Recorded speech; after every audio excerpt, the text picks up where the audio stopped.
Yeah, I mean, I think the only real difference I think was having Candace out there, having Elena out there, and being able to work on some things defensively, offensively, to just be more sure of ourselves, on the floor together.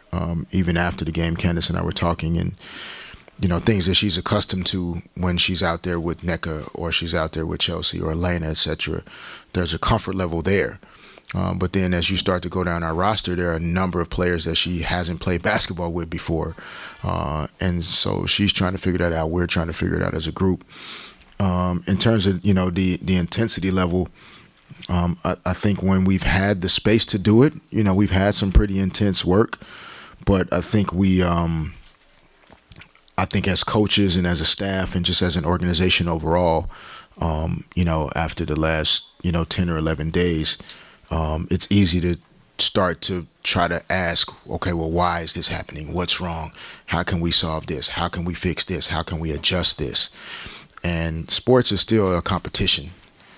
And oftentimes, like whoever like really for real competes the hardest and just wants it the most, they're going to have the greatest chance. And I thought we represented that more tonight than we have over the last 3 or 4 games. Yeah, I mean, she's a player that is developing and growing in front of our eyes. She had a little bit of a delayed start with the calf injury she experienced in the NCAA title game. And so, training camp started kind of slow for her, and she's had to really do a lot of extra work to get herself to this place. But mentally, she's starting to understand as well, like that physically you just have to really be tough, and that starts with a level of mental toughness. And so she's learning that as a first-year player, and it's good to see her, I think, rewarding herself for the time that she's putting in by being able to go out in the games and do what she's doing. Thank you. Yeah. Steve? Steve Perry, Coach City News. Raquana Williams had a great game. What does she bring to the table for this team? Well, I think Raquana's a dynamic scorer. She's a player that plays aggressively with a physical toughness to her game on both ends that I think translates well for our group. While Candace is working her way back into, kind of her elite level, we need another player other than Chelsea that can break the defense down off the dribble, that can go make a play for herself, which then creates opportunities for others.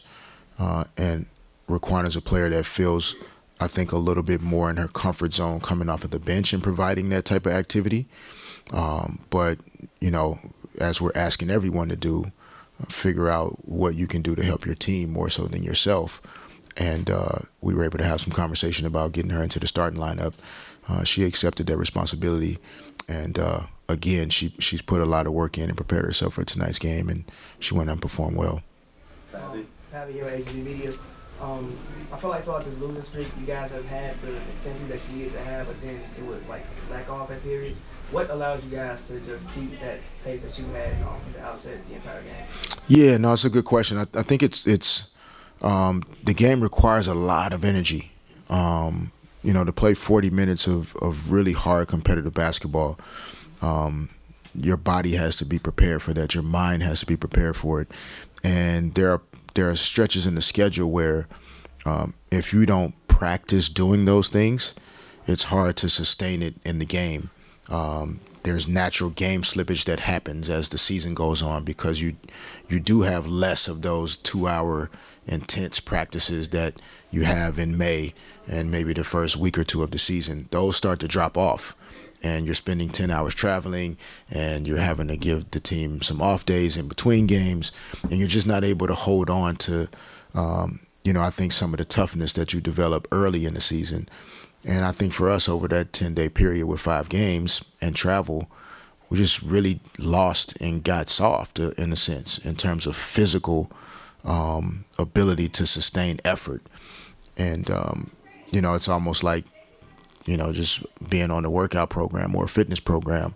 You take a few days off and you try to go back in the gym. It just feels different. Even if you've been working out for 6 months in a row, you take 4 or 5 days off, you're just not the same. And I think practice for us, as we're finding out with this group, is going to be a good thing because it just helps to prepare them to feel really confident in what we can do. Rico? Rico Cabrera, Sports saying the big win, Coach. Congratulations. Thank you. Two sides of the game, of course. We saw the offense taking its time, being patient, and your patience, of course, and it got into carburation. It got going. But on your fundamentals with defense, big ups for you on that because that turned the tide. Talk about the fundamentals you keep stressing on defense. Yeah, again, because of our IQ, we offensively overthink a lot of things. And we're trying to convince everybody to just keep it simple, which, I wasn't as great as some of my teammates, so I had to keep it simple. And great players have a bigger access or a bigger reach to the different things they can do. And for us, because of Candace's greatness and Chelsea's greatness and Shanae's been an all-star and Nneka's been an MVP, Raquana's been an all-star, like the tendency is to try to do all of the things that you can do. And great teams and great players are just fundamentally sound and they keep it simple and they do those things really well. And so defensively for us, we've talked a lot about it from the beginning, just keeping it simple and being there for your teammate. That's been a big focus of ours. Like it's not as much about the strategy or the coverage every time. If a teammate goes to help someone, you have to be in a position where you care enough about her to go have her back. And then your teammate behind you has to care enough about you to go have your back. And it just kind of works through everyone. And I thought they showed a little bit more of that tonight. Brady?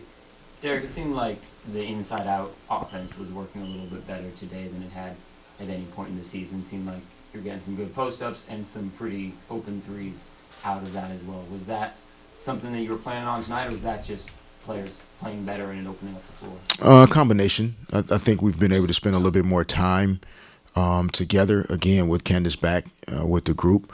Some of the things that we can do offensively through her, but also as Kalani improves and gets better, which is why we drafted her. There's some things that she can do that other people just cannot do because of her size and her gifts. So I think as a team, as we're, continuing to figure each other out and what each player's strengths and weaknesses are, being able to play in the interior is something we've always looked forward to doing, which is why our roster is, built the way it is. So it was a concerted effort to be better getting the ball inside, because our bigs do so much for us. They rebound, they set screens, they call out the pick and rolls on the defensive end. They have to run all the way down, play post defense, rebound the ball again, run down the court, watch the guard shoot it 20 times, run back on defense, rebound. And there's no reason that they shouldn't be rewarded for all of that effort, especially because we have bigs that can play. So it's a concerted effort, but I think our players are recognizing more, and our spacing was a little bit better tonight where the open teammates are. In the back there. Coach Raul Alonso from Rico Sports. Tonight being Friday night, how important was to have the support of the LGBT community, and what message you want to send to our community? Well, I think the W has always had the support of the community, but I think it was something that everybody wasn't comfortable acknowledging and embracing and celebrating. And I think everyone's become more accepting of the fact that we're all really just one group of people, and we come from different places, different skin color, different communities, but we generally are one group of people, and we're more accepting of that. I think we're more free and willing to talk about it. I think for all the negatives that social media sometimes represents, it does create conversations that we weren't having a decade ago or 20 years ago when this league started. So I just think over time the conversation has evolved, and I think this league has always, been in the forefront of being a diverse league and teams and including everyone and allowing for whoever, skin color, country, gender, to be a part of it. So I think it's important to have the support of the community, but I think as a league we have to show the support of the community and reciprocate that love and passion that I think they've always given the league. John? Coach John W. Davis with W Insider. Wanted to ask you, how do you translate the positives from this win, if you got this win without one of your MVPs, Necker? No, I mean, I think that, for us, I don't think we've ever tried to really use Candace being out or Maria being away or AB being out as a reason why we couldn't be successful. I think tonight we were just better at more things, whether Nneka played or not. It's a good sign, but sometimes less is more, when somebody doesn't have a choice but to go out and play the way Kalani played, because there's not as many bigs to substitute and take you out. Things get a little easier. But when you're concerned that if you make a mistake, there's somebody that was MVP of the league that can come in and take you out, that's a little different. Yeah, you want to be healthy and you want all of your players, but that my job gets harder at that point in terms of trying to figure out, who stays in, who comes out. And it doesn't get any easier in another week or so or 2 weeks when Maria Vadiva's back. Our front court gets even more crowded with another good player. But not complaining, good problems to have. And but I am looking forward to having Nneka back on Sunday. Hey, Coach Mike Johnson, Culver City. Liz had a pretty big game in the first half. I think she had 12 points in the first half. She finished with 18.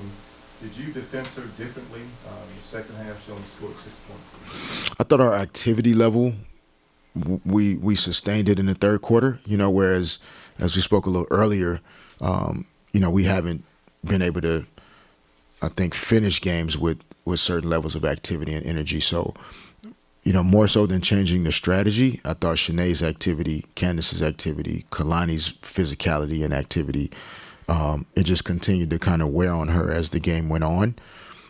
She's a phenomenal player. So, you're not going to stop her most nights. But I thought we made her work as hard as possible, even on some of the baskets that she converted. She had to shoot over or around pretty solid defense. And, I think our players just deserve a lot of credit for, fighting for every inch of space out there on the floor in the third and fourth quarter. We got time for one more, Jason. PG Sports. Coach, outside of the X's and O's, what was it that the team really leaned on to get this win? Each other. I mean, it's really, when you're on a team, you have to submit yourself to the team, and that's hard. Ego and confidence in yourself is hard to give up to other people. And I thought that that's pretty much what they relied on more than anything was each other. It technically wasn't perfect. We'll watch the tape. We'll see a lot of things that we did wrong. But because they looked out for each other, it worked out in our favor. And that's what we have to carry forward. Regardless of what the stat sheet looks like every night, we should at least be able to walk in here and feel like the Sparks, like they competed, they played hard, they were there for each other. The other team was just better than them that night. Thank you. And that will do it for this edition of East LA Sports Scene as we continue our season coverage of the LA Sparks now as they come away with a huge win over their conference rival, the Las Vegas Aces. Final score 86-74, and boy, did we see a return of CP3, Candace Parker, just really coming back to form in full view of 10,000 fans here on Pride Night, and the LA Sparks look to be on their way back as all hands are on deck. Elena Beard rounding herself back into shape as well. Of course, CP3 getting her legs back, and then the Ogwumbuke sisters, Chelsea Gray, and the reserves that are now stepping up big time. We spoke with Tierra Ruffin-Pratt tonight, TRP, who was a big contributor tonight, Kalani Brown, and just the list goes on for the Sparks. They're blessed with a lot of talent. And then we heard head coach Derek Fisher saying they play for each other. and that was the key to the big victory tonight. So that's going to do it for this production of East LA Sports Scene, as again we come to you from the Staples Center, home of the Los Angeles Sparks, now moving the record to 5-6, and they come back on Sunday to host the Chicago Sky here for a 2-game set. They go back on the road, and then it's on and off for the rest of the season here at home and then back on the road. So the All-Star Game is looming very, very briefly after this coming week, and then we'll come back with more of the season. So for Eric Sarney doing all of our photography and all of our videography, and yours truly, Rico Cabrera Sr., doing our interviews and, of course, our post-game wrap-up. Thanks for watching, and continue to keep in touch with us here on EastLASportsScene.com. Remember our motto, be careful, be safe, but more importantly, be back with us always to see the best in content that we're producing for our fans and followers. So take care until we're together again. We'll see you soon.